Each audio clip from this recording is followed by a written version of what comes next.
Action. Halo leaders, Selamat datang di podcast Lead Lab. live your leader soul. Oke, kali ini setelah kita melewati 4 episode audio podcast nih, sekarang aku super excited banget karena hari ini adalah perdananya video podcast dari Lead Lab. Yang pastinya hari ini juga kita akan membahas seputar masalah-masalah tentang kepemimpinan yang tentunya ini relate banget buat kita, apalagi aku gitu sebagai mahasiswa. Dan tentunya aku di sini nggak sendirian, aku ditemenin oleh rekan aku yang super cantik dan manis banget pada pagi hari ini yang udah duduk di depan aku nih, Ashifa. Hai, halo leaders. Oke, ini dipanggilnya Ashifa, Aci atau apa nih enaknya? Sayang. Shiva. Oke, Shiva aja ya berarti. Oke, Shiva.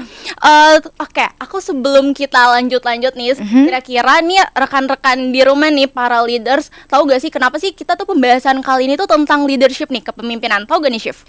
Kenapa ya? Kenapa tuh, Nov? Oke, nah kali ini tuh kita bakal bahas tentang leadership atau tentang kepemimpinan tuh karena rekan aku nih yang ada di depan aku, Shiva gitu. Ternyata setelah aku ulik-ulik nih di Instagramnya gitu, ternyata Shiva ini banyak banget gitu pengalaman di bidang kepemimpinannya gitu. Contohnya nih, kemarin itu Shiva itu pernah menjadi ajudan milenial dari Gubernur Jawa Barat. Betul gak, Shiv? Iya, betul. Aku sampai gemeter gitu kayak Ini dibongkar ya. Lalu Shiva juga katanya pernah menjadi minti dari Project 100 Wali Kota Bogor gitu. Iya, jadi student of leadership-nya Bimaria. Jadi itu tuh di sana tuh kegiatan yang kalau nggak salah ya, ini boleh dikoreksi nih ya, Chef. Kalau nggak salah katanya tuh belajar kepemimpinan langsung bersama Bimaria gitu. Betul, iya. Kayak selama 100 hari ya. Iya. 100 hari itu kayak lama banget gitu, dan belajarnya langsung sama pemimpin kita yaitu Bima Arya kayak gitu. Dan yang pastinya nih kayaknya aku kayak agak relate juga nih sama Shiva, karena Shiva itu ternyata mantan presidennya anak-anak di Kota Bogor. Aduh. Oke, iya bener relate ya, Nov ya. Karena ada nanti. Iya. Jadi Shiva ini juga mantan presiden dari anak-anak di Kota Bogor. Iya, Dan sekarang itu jadi duta perlindungan anak ya, Bogor. Waduh, keren banget ya. Sampai aku tuh kayak pas aku ngeliat Shiva ini kayak merinding gitu, kayak banyak banget gitu. Tapi ya leaders ya, jangan salah ya, karena temen aku di depan ini ya kan, jadi sama Novi itu kita lahir dari rahim yang sama di forum anak, bener gak Nov? Bener. Jadi kamu forum anak juga kan? Kayak pas aku tahu kamu dari forum anak juga kayak, waduh sama banget nih kita. Iya, jadi ya leaders jangan salah, jangan cuma Novi aja yang bisa meninggikan aku, tapi aku juga harus meninggikan dia karena dia keren banget. Novi itu duta anti narkoba, betul? Betul. Duta anti narkoba, ketua PIKR Betul. PIKR ya kan, ketua PMR, Betul. terus wakil duta anak Kabupaten Tangerang 2020 ya kan.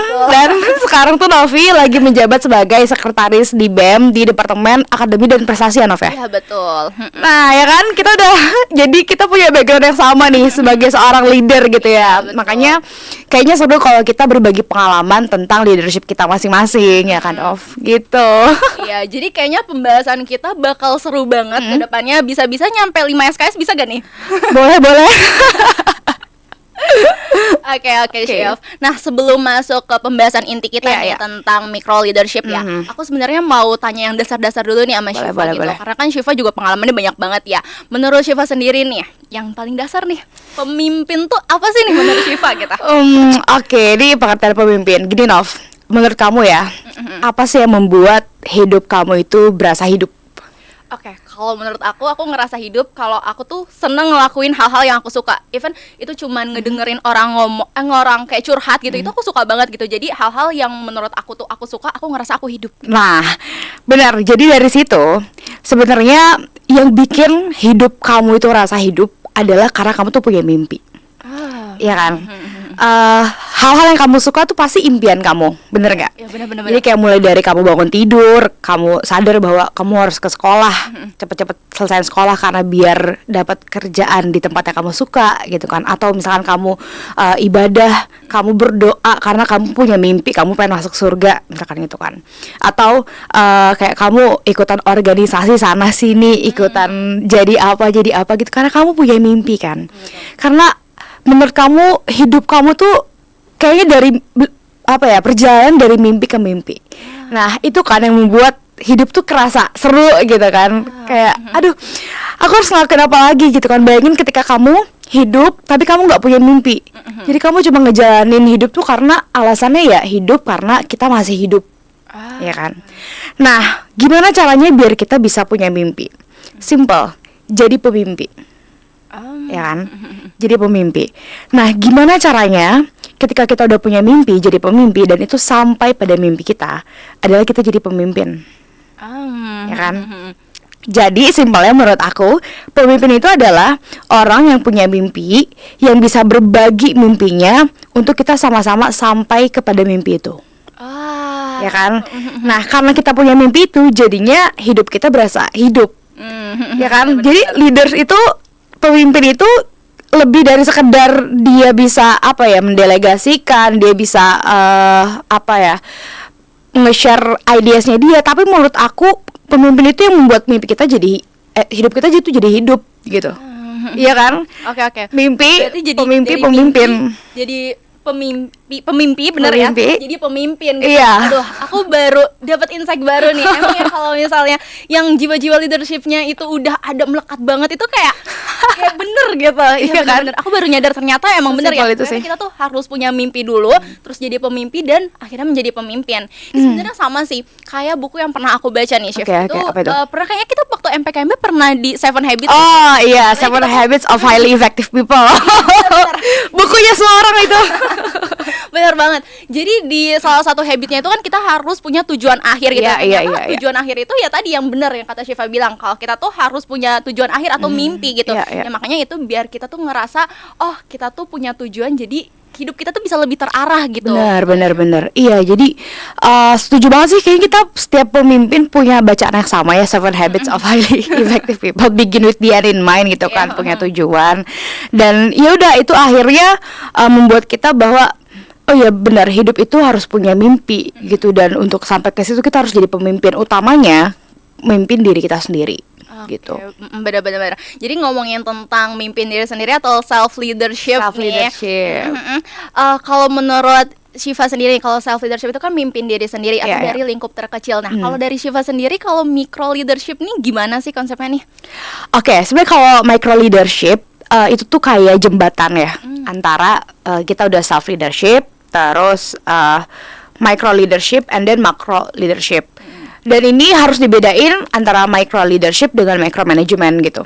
Karena micro management ini pandangannya Gen Z, apalagi ya kita di generasi kita tuh cukup negatif gitu, Nov. Karena kayak terlalu mendominasi, jadi kayak kurangnya kepercayaan dari pimpinan terhadap bawahan-bawahannya. Sehingga itu bagus sebenarnya untuk totalitasnya, untuk detailnya. Cuma kita sebagai pemimpin memang harus memberikan kepercayaan kepada anggota kita. Nah, kalau micro leadership itu kita perkembangan nih, ketika kita sudah bisa memimpin diri kita sendiri, perlahanlah kita memimpin orang lain dalam lingkup yang lebih kecil. Sebelum akhirnya kita menjadi makro, pemimpin makro, memimpin dalam skala yang lebar gitu. Jadi bagus kalau kita udah matang nih di diri kita sendiri, memang harus coba untuk bisa memimpin orang lain. Karena yang bisa mengubah dunia yang bisa mengubah kita punya keinginan kan, punya ekspektasi lingkungan kita tuh seperti apa, mimpi kita, pekerjaan dan lain-lain. Nah, itu bisa diubah dengan cara apa? Dengan cara kita jadi leader. Kita nggak bisa jadi follower aja, walaupun setiap leader perjalanannya berawal dari follower.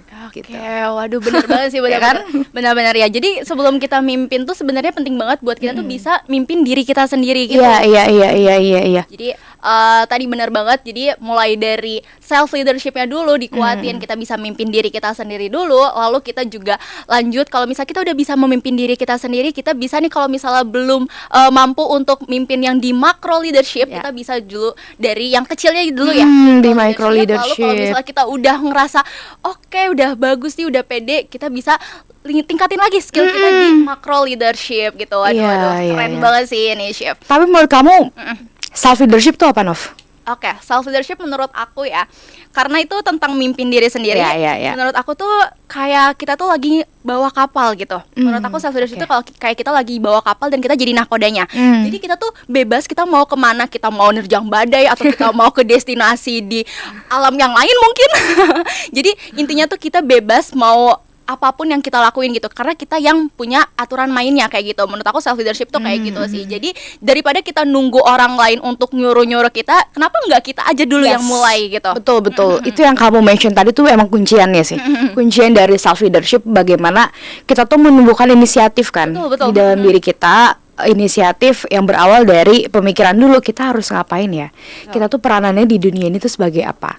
Akhirnya kita punya gerakan, punya inisiatif untuk oke, saya harus begini untuk mencapai ini. Dari situ self regulation tuh dia mulai untuk oke, karena saya udah tahu saya mau kemana, arahnya gimana, saya harus segera do it gitu, action. Benar. Ya kan? Karena leadership zaman sekarang tuh kayak jadi kuncian banget gak sih, Nov? Kalau kita gak punya self leadership, itu kita jadi mudah banget terbawa arus. Iya kan? Karena arus informasi deras banget. Kamu punya TikTok kan? Punya ya. Di TikTok tuh pasti iya kan? Kita tuh jadi budak kadang, budak tren. Ya kan? Tren TikTok lah macem-macem, atau jadi Kaluna people pleaser gitu kan. Kalau Kaluna kan generasi sandwich ya. Tapi banyak juga yang jadi selain generasi sandwich, dia jadi people pleaser. Nah itu kan gak enak banget ya jadi people pleaser gitu. Itu sebenarnya salah satu tanda bahwa kita tuh kurang memiliki self leadership yang baik. Ketika kita terlalu terbawa arus gitu. Makanya jadi kuncian banget kan self leadership sekarang gitu. Benar. Oke, tadi ngomongin soal kayak coba aja dulu tadi Ya. sama Syifa gitu. Sebenarnya aku agak penasaran nih sama Syifa. Oke. Jadi kadang nih ya, kita sebagai mahasiswa tuh ngerasa dulu tuh pas sekolah kita tuh banyak banget gitu pengalaman kepemimpinannya gitu. Tapi pas kita masuk menjadi mahasiswa nih yang katanya udah mahanya para siswa gitu, tiba-tiba tuh semangat untuk jadi pemimpinnya tuh berkurang gitu, Syif. Banyak banget nih yang kayak gini. Bahkan teman-teman aku juga pada di universitas lain tuh pada kayak curhat gitu ke aku, kayak kenapa ya gue pas jadi mahasiswa tuh kayak males aja gitu ikut organisasi, kayak udah males deh mimpin, kayak udah bukan eranya gue lagi katanya kayak gitu. Nah kalau menurut pandangan Syifa nih, kalau orang yang kayak gitu tuh gimana sih nih? Oke, sebenarnya itu kita kurang suntikan motivasi aja sih ke dia, gitu. Karena kalau dibilang tadi udah males mimpin gitu ya, udahlah gue mendingan sendiri aja gitu kan, ngapain sih mimpin orang lain, udah lu bisa mimpin diri sendiri gitu. Nah masalahnya nggak semua orang tuh bisa mimpin dirinya sendiri, makanya kita tetap butuh namanya pemimpin di lingkungan kita gitu kan. Nah kalau misalkan berbicara tentang gimana caranya menumbuhkan self leadership itu sendiri, sebenarnya kita ada ada 3 sih, mungkin 3 step kali ya, atau 3 fields, 3 bidang yang bisa kita kuasai dulu. Yang pertama adalah visionnya. Okay. Kita bisa mulai dari sini, dari vision. Kalau di bukunya 7 Habits tadi, kita ngobrolin soal 7 kebiasaan. Nah, di kebiasaan kedua tuh ada yang namanya begin with the end in mind. Ya kan? Begin with the end in mind. Jadi kita itu harus punya pandangan akhir hidup kita tuh mau kayak gimana sih? Ya kan? Kita tuh hidup awalnya tuh mungkin kita nggak minta terlahir ke dunia. Tapi kalau kita udah lahir ke dunia, itu tadi supaya kita ngerasa hidup, gak jadi mayat hidup doang. Kita harus punya mimpi, harus punya visi atau tujuan. Tujuan kita tuh apa, kita harus paham. Karena orang-orang yang sukses, jadi kayak nih, semua buku ini nih di depanku. Itu tuh aku udah baca semua ini. Wow. Jadi semua dari kuncian di sini adalah mereka itu kunci suksesnya adalah punya self leadership yang kuat. Dimulai dari mana? Dia punya clear vision. Jadi tujuan akhirnya tuh jelas, hidupnya tuh mau dibawa kemana. Itu yang pertama. Yang kedua dari vision itu adalah value atau nilai-nilai. Jadi mereka itu setelah menetapkan visi, mereka menetapkan nilai-nilainya tuh apa sih yang harus mereka punya di dalam diri mereka sendiri. Nah ketika mereka menetapkan nilai itu, mereka tuh selain baca buku pasti ya kan, baca buku, terus juga belajar kepemimpinan dari orang lain. Itu yang ternyata kenapa ya orang-orang bilang kita tuh butuh mentor di dalam hidup kita. ya kan? Karena itu dia harus supaya kita bisa menentukan nilai-nilai kita tuh apa aja sih. Gitu. Nah, value itu yang sebenarnya membedakan kita dari orang lain. Value yang membedakan seberapa cepat kita mencapai mimpi kita. Ya, membedakan timeline kita selain karena ketentuan dari Tuhan gitu ya. Value itu yang bisa bikin kita itu lebih punya integritas dibandingkan yang lain. Jadi kalau aku tuh selalu memegang value, mungkin kamu juga sebagai leader pasti memegang value yang tersendiri kan, memegang nilai-nilai yang kamu pegang sendiri. Kalau aku tuh dua hal dari dulu. Yang pertama adalah dedikasi, yang kedua adalah integritas. Jadi dedikasi adalah bagaimana caranya aku tuh memberikan nafas yang lebih untuk setiap apapun yang aku lakukan di dalam hidup aku. Jadi kayak kalau misalkan atasan kasih kita A, kita tuh nggak ngerjain seadanya, tapi totalitas. Nah, jadi sinonimnya tuh dedikasi sama totalitas gitu. Jadi ketika kita totalitas, orang tuh akan ngelihat, oh ini anak kerja tuh emang bener-bener ini banget ya, emang bener-bener suka nih ngerjain ini, emang serius gitu kan, sehingga mereka akan memberikan kita nilai lebih. Nah, integritas itu bagaimana caranya kita bisa mempertahankan kredibilitas kita, mempertahankan aturan-aturan yang sudah diberikan kepada kita supaya semuanya berjalan dengan baik, berjalan dengan benar. Nah, dua hal itu yang ternyata membawa aku jauh sampai di titik sekarang. Wow. Gitu. Tapi aku penasaran, value kamu apa nih yang kamu bawa di setiap kepemimpinan kamu? Oke, ngomongin value tadi aku benar-benar kayak terpukau gitu sama Syifa, kayak ternyata benar banget ya dalam sebagai pemimpin dan mimpin di anggota-anggota kita tuh benar banget kita harus punya dedikasi dan juga integritas gitu. Karena dua hal itu merupakan hal dasar yang memang seharusnya pemimpin punya gitu ya. Sebenarnya kalau untuk nilai yang aku punya juga hampir sama ya kayak Syifa juga gitu. Yang pertama pastinya ada integritas dan juga atau tanggung jawab gitu ya. Karena kita sebagai pemimpin gak mungkin nih kita lepas tanggung jawab gitu. Ya kan kalau misal kita jadi pemimpin terus kita lepas tanggung jawab, terus anggota kita mau kemana gitu. Iya. Nggak mungkin kita nge-ghosting anggota kita gitu. Yang ada itu kurang mencerminkan hal yang baik lah gitu. Iya, tadi kan udah ada ini ya, Nov. Ada 3 hal yang bisa kita mulai ya untuk self leadership. Tadi vision, value, sama yang ketiga tuh perspektif. Oke. Jadi kita tuh berusaha supaya mimpi kita ini nggak jadi toksik buat orang lain. Jadi ambisi yang toksik, ya kan? Kamu pasti pernah menemui orang-orang yang punya ambisi, yang ambisius tapi toksik gitu kan? Semuanya dia kejar sampai dia tuh nggak ngelihat orang di sekitarnya. Nah, supaya kita nggak toksik, kita butuh namanya perspektif. Jadi kita harus bisa dari value yang kita punya itu menempatkan pandangan kita di orang lain. Itu yang akan juga menjadi jalan supaya kita tuh bisa menjalankan micro and macro leadership yang bagus. Jadi perspektif itu sama kayak gini.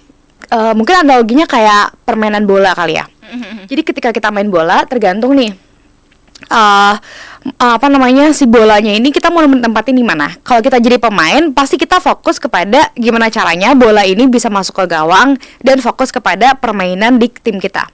Kalau kita jadi penontonnya, pasti kita akan fokus kepada bagaimana sih skill pemain, ya kan? Skill pemainnya seperti apa. Kalau kita jadi komentator, kita akan fokus kepada bagaimana si permainan bola ini menangnya ini mempengaruhi liga pertandingan. Pasti gitu kan.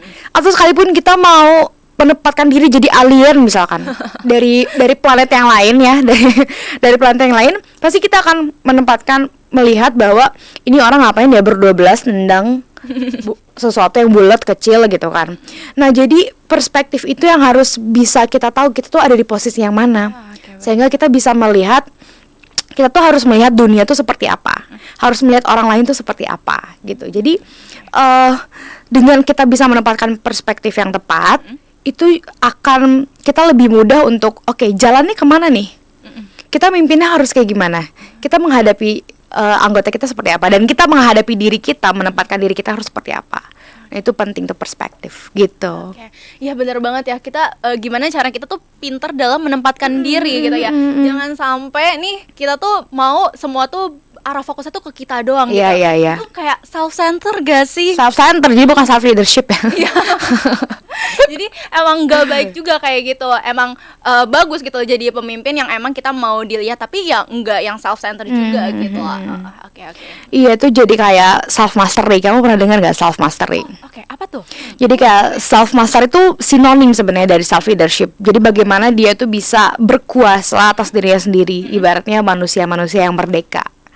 Ya kan, kita kalau udah kita sendiri merdeka, kita akan lebih mudah untuk memerdekakan orang lain. Ya kalau diri kita sendiri kayak masih susah bangun pagi, ya kan, masih susah untuk mengelola emosi kita, masih susah untuk disuruh belajar, baca atau apapun itu gitu kan, inisiatifnya kurang, kepekaannya kurang ke orang lain, gimana caranya kita bisa memimpin orang lain, gitu kan, gimana caranya kita bisa mau bersinergi. Karena kalau yang kamu ingat gak di buku Seven Habits tuh ada 7 habits itu, itu kan kayak ini ya, tahu gak sih, bukan mesin waktu, pasir waktu. Iya, tahu. Nah, di yang paling bawah tuh kita ada di tahap dimana kita tuh jadi manusia dependen, bergantung ya kan, dependen. Terus di tengah itu ada independen, yang paling tinggi itu ada interdependen, ya kan, saling berhubungan, saling bergantung. Nah, ternyata dari semua orang-orang yang efektif yang si Stephen R. Covey teliti itu, Simon Sinek juga sama, James Clear, semuanya itu adalah bagaimana orang-orang sukses itu tadi leadershipnya kuat sehingga dia menciptakan yang namanya private victory. Jadi private victory atau kemenangan pribadi ini adalah bagaimana dia udah bisa selesai sama dirinya sendiri, benar. ya kan? Menang sama dirinya sendiri. Itu dari mana? Dari yang tadi mereka udah tahu visionnya apa, value-nya mereka apa, bisa mendapatkan perspektif gitu kan, yang tadi dibilang begin with the end in mind. Gitu. Jadi dari si ketika kita leadershipnya kuat, kita bisa menciptakan yang namanya private victory. Nah, dari situ baru ketika kita udah menciptakan diri kita ini sebagai orang yang merdeka, orang yang selesai dengan diri kita sendiri, itu kita akan mencapai titik yang namanya independen, mandiri, gitu kan. Untuk bisa ngelakuin sesuatu itu nggak perlu lagi kita bergantung sama orang lain. Nah, supaya long term apa yang kita jalani ini berjalan lama, itu kita harus menjadi interdependen. Kita saling berhubungan dengan orang lain untuk apa? Bukan untuk bergantung, tapi untuk bisa bekerja sama, bersinergi gitu kan. Akhirnya itu semua jadi sesuatu yang pada akhirnya dari self leadership kuat, bisa memimpin orang lain, dan ketika dia bisa memimpin orang lain, orang itu juga akan merasa terpimpin dan hidup si self leadershipnya. Jadi self leadership kita tuh nular ke orang lain kayak gitu. Benar-benar yang aku lihat ya.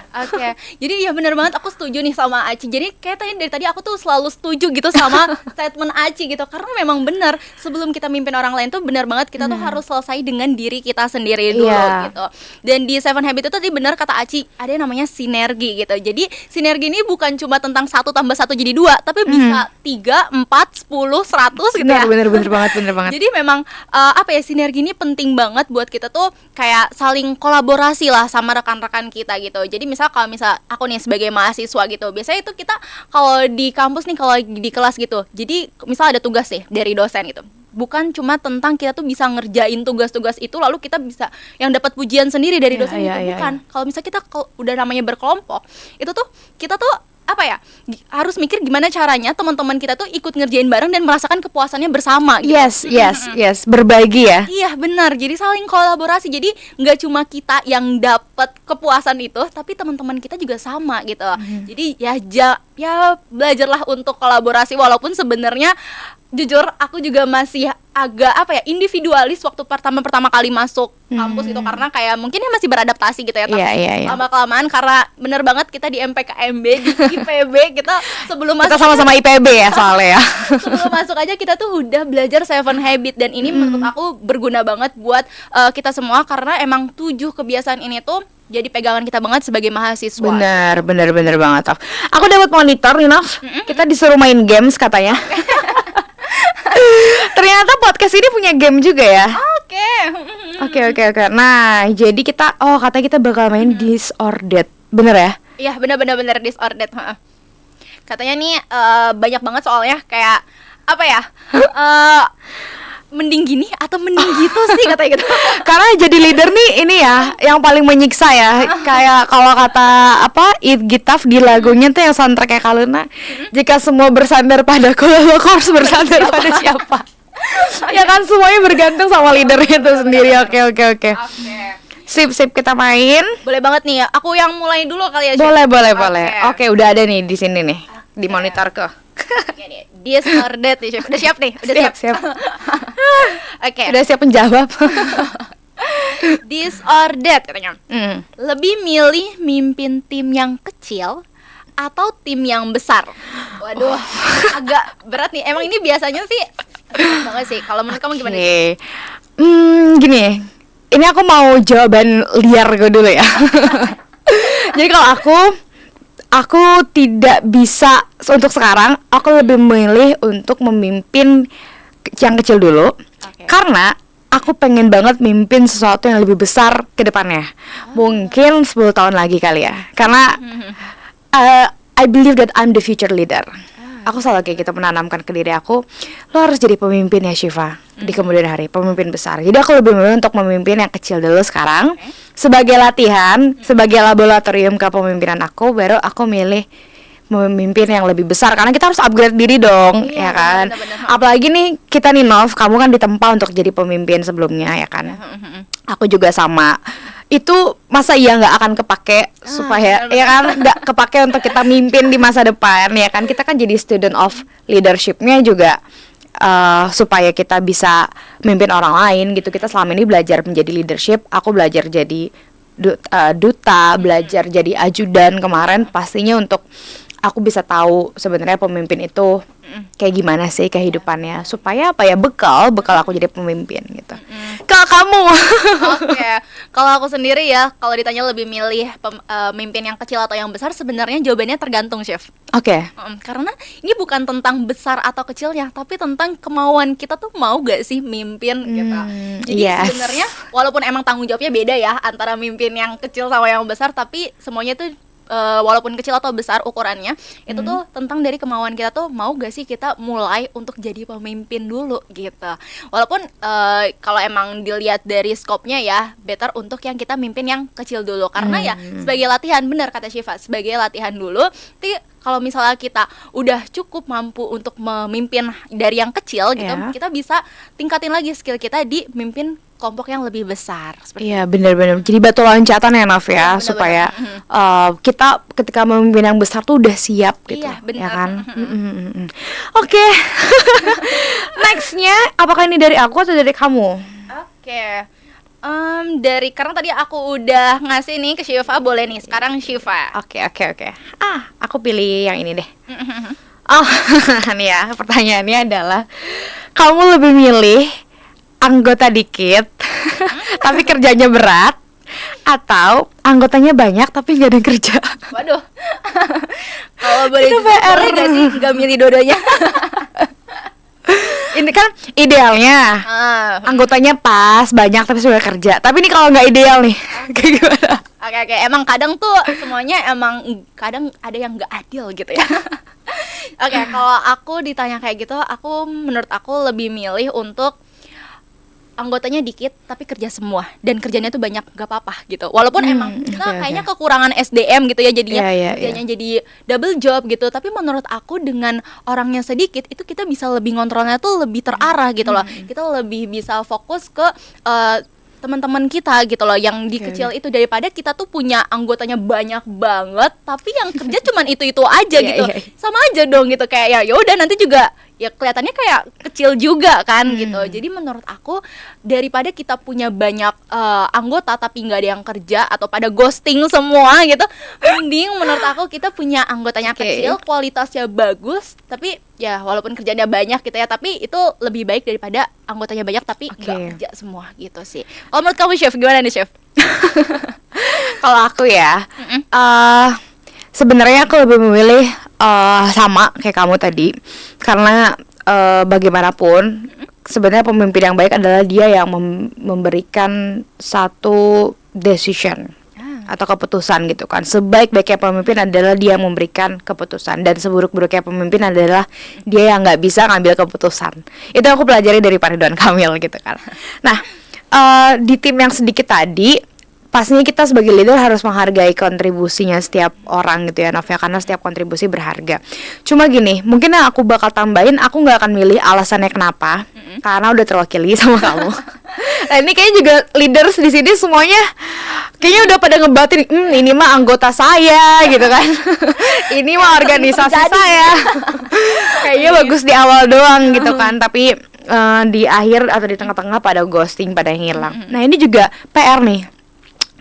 Kita sebagai leader, dan mungkin ini juga aku mau sharing sama leader semua di manapun kalian berada, bahwa kita tuh memang harus menghargai setiap kontribusi yang diberikan sama anggota kita. Tapi kita harus tahu bahwa kita tuh manusia punya limit. Ya. Nah, yang aku pelajari dari bukunya kayaknya Atomic Habits, Atomic Habits, itu manusia itu ada di titik dimana dia paling termotivasi itu karena dia bisa mengerjakan sesuatu yang tepat di atas limitnya dia, maksimal limitnya dia. Misalkan gini, jadi ketika orang itu udah mau demotivasi nih, misalkan kayak, udah ngapain lagi ya di sini ya gitu kan ya, orang-orang yang hilang kan pasti orang-orang yang demotivasi gitu kan. Nah, ketika orang-orang itu demotivasi, sebenarnya yang leader lakukan adalah memberikan dia apresiasi, memberikan dia suntikan apresiasi itu, karena apresiasi itu sebagai dopamin. Benar-benar. Dopamin untuk diri kita sendiri. Dan secara sains, ketika kita diberikan dopamin, itu tuh otak kita namanya nukleus accumbens, itu tuh akan teraktifkan ketika kita udah dikasih apresiasi. Terus biasanya kalau kamu dikasih apresiasi seneng dong, ya kan? Kita udah ngelakuin sesuatu, ya kan? Dikasih apresiasi. Nah, kamu tuh pengen ngerjain hal itu lagi, ya kan? Karena kita ngerasa dihargain nih karya kita, gitu kan? Nah, ketika kita ngerasa kita pengen ngelakuin hal itu lagi, ibaratnya kita balik lagi ke organisasi kita setelah kita ngilang, itu tuh karena kita udah memberikan dia apresiasi. Jadi dia tuh balik lagi bukan karena dia seneng ngerjainnya, tapi karena dia seneng sama apresiasinya. Dia pengen lagi dapetin apresiasi itu. Dan ketika itu tuh yang bergerak di otak kita tuh adalah nukleus accumbens tadi. Jadi sesuatu yang menggerakkan itu dari dopamin kita. Nah, jadi kalau kamu anggota kamu lagi pada demotivasi, kasih dia dopamin dengan apa? Dengan apresiasi gitu. Benar. Nah, ketika dia pengen rasa ingin lagi kan, nah gimana caranya supaya dia tuh terus termotivasi, terus untuk ada di level yang sama, adalah memberikan dia tantangan, challenge, sesuatu yang bebannya itu enggak ringan, tapi juga enggak berat banget. At least ada 4% lah di atas batas kemampuan kita.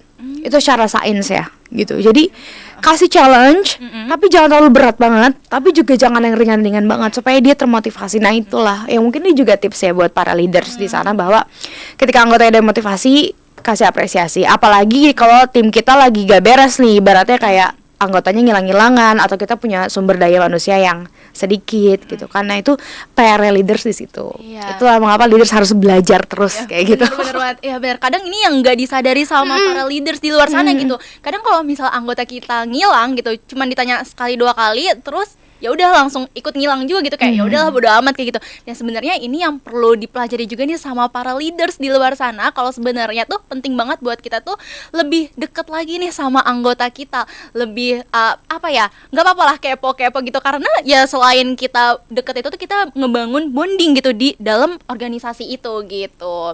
Jadi penting banget nih buat leaders di luar sana. Tadi tips dari Ashifa gitu, kalau kita tuh harus memberikan apresiasi nih kepada anggota kita kalau misalnya udah ngeliat anggota kita tuh udah mulai demotivasi gitu. Ini penting banget. Ini kayak disorder tapi jadinya panjang banget ya. Mohon maaf lahir batin. Kalau soal leadership tuh emang kayak banyak banget gitu pembahasannya, dan emang selalu seru sih, Chef. Iya, aku tuh pernah baca ya dari siapa, aku lupa banget.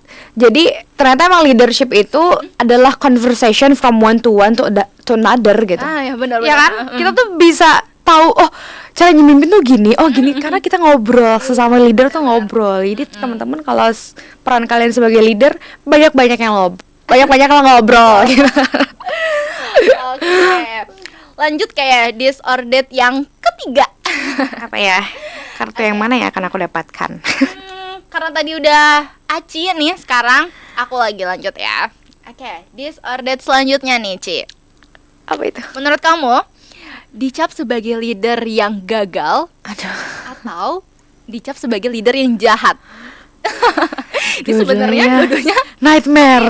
ya balik lagi. Kita harus menurut kamu gimana nih? Pertanyaannya berat nih, siapa sih yang ngasih pertanyaan? Ayo coba tim di balik layar.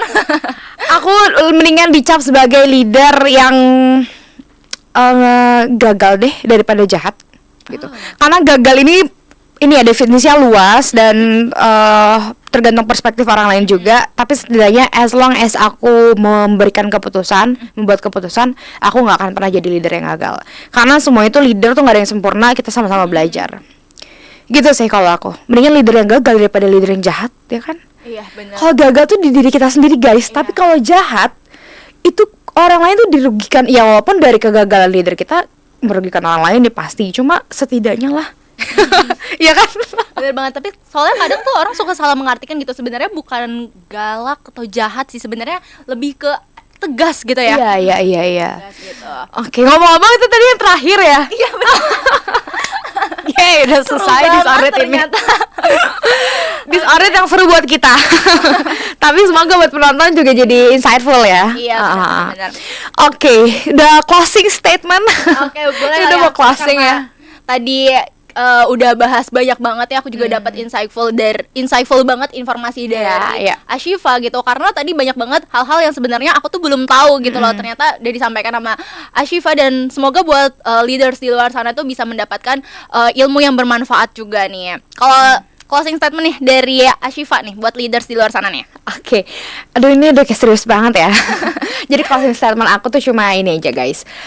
Di tengah dunia yang nggak pasti ini, ya kan, kita tuh jangan mau jadi budaknya perkembangan zaman. Tapi kita harus bisa mengendalikan perkembangan zaman itu dengan cara apa? Kalian menguatkan si self leadershipnya kalian. Gitu, jangan sampai kita terbawa arus, jangan sampai kita hidup itu hanya karena Tuhan masih kasih kita umur untuk hidup. No, jangan. Di kehidupan yang cuma sekali ini, kita harus menang. Kita harus bisa menjadi master of our own sea gitu kan, menjadi pelaut di lautan kita sendiri. Kita harus bisa memenangkan kehidupan dengan cara apa? Punya self leadership yang kuat. Kalau kalian nggak mau jadi pemimpin makro, nggak apa-apa. Karena pemimpin itu tugasnya bagi-bagi. Mungkin orang lain jadi pemimpin, mungkin saya yang akan jadi pemimpin ya. Tapi kalian harus jadi pemimpin untuk diri kalian sendiri, supaya kalian gak jadi budak zaman, dan di kehidupan sekali ini kalian bisa menang.